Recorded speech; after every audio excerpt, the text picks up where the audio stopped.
वजीर आजम के दौरा मिट्टी का सुनकर सिंध सरकार की आंख बड़ी मुश्किल से खुली थी। वजीरों और मशीरों की शाही फौज जफर मौज वहां पहुंची और अपनी खूब तशहीर कराई, लेकिन फिर सब कुछ भूल गए। दूर दराज के इलाकों में अब भी लोग इमदाद के मुंतजर हैं। लोग नकल मकानी भी कर रहे हैं, लेकिन सिंध हुकूमत जानबूझकर नजरें चुरा रही है।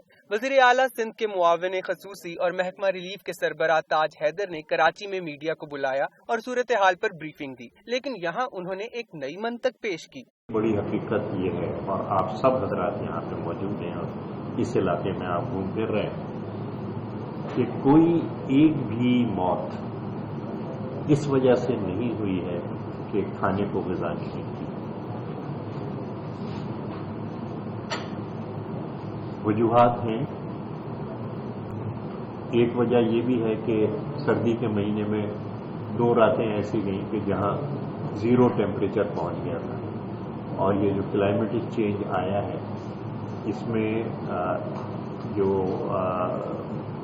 फरवरी के महीने से गर्मी शुरू हो जाती थी और 1 मार्च से गंदम की कटाई शुरू हो जाती थी। गंदम की कटाई भी शुरू में यहाँ 8 दिन रहने के बाद अपनी पार्टी से, दूसरे लोगों से, मीडिया वालों से बातचीत करने के बाद मैं पूरी जिम्मेदारी से कह रहा हूँ, कोई एक माइग्रेशन इस वजह से नहीं हुआ। जो आप यहाँ से देख रहे हैं माइग्रेशन जाते हुए होते हुए, आप हजरात के जिसका ताल्लुक यहाँ से बखूबी जानते हैं कि गंदम की कटाई के लिए सारी लेबर यहाँ से जाती है और उनको गंदम के ही अंदर पेमेंट किया जाता है, शायद 20 किलो फी एकड़ के हिसाब से वो उनको दिया जाता है, जो उनको इतने वो बना लेते हैं कि अगले 7-8 महीने के लिए उनका गुजारा उस पर हो जाता है। और फिर वो लोग जो मिर्चों की बवाई है या कपास की बवाई है उसके लिए वो वहाँ रुकते हैं, और उनके साथ उनके माल मवेशी भी जाते हैं, क्योंकि वहाँ पे चारा ज्यादा होता है कि जब वो कटते हैं तो मवेशियों को भी चारा। न सिर्फ ये बल्कि किसी ठोस ऐलान और इक़दामात के बजाय बस तिफिल तसलियों पर ही गुजारा किया। हमारे एक दोस्त ने इसे MMD कहा है। MMD की तशरीह वो करते हैं, मीडिया मेड डिजास्टर। मैं नहीं कह रहा, हमारे दोस्त हैं, मैं उनका नाम भी आपको बता दूंगा। डॉक्टर खट्टूमल जीवन ने ये इस्तिलाह निकाली, सुबह मेरे कान में कही। आप 10 बातें कहते हैं, हर एक को कहते हैं, हमारे क़यादत को इतना आप कुछ कहते हैं, हम तो हंसते रहते हैं। हमने एक बात कह दी तो,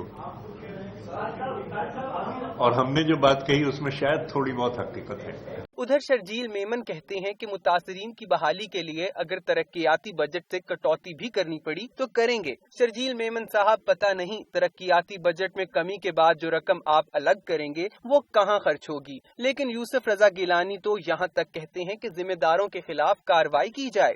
बारिशों से जब तबाही सिंध में आई तो पूरी कौम एक थी, पूरी दुनिया एक थी, पूरी इंटरनेशनल कम्युनिटी एक थी, और हम जहाज ले लेकर पूरे इलाकों में जाते थे और लोगों को तकसीम करते थे। तो इसलिए अगर ऐसे हालात हों तो पूरी कौम को एज नेशन मिलकर काम करना चाहिए।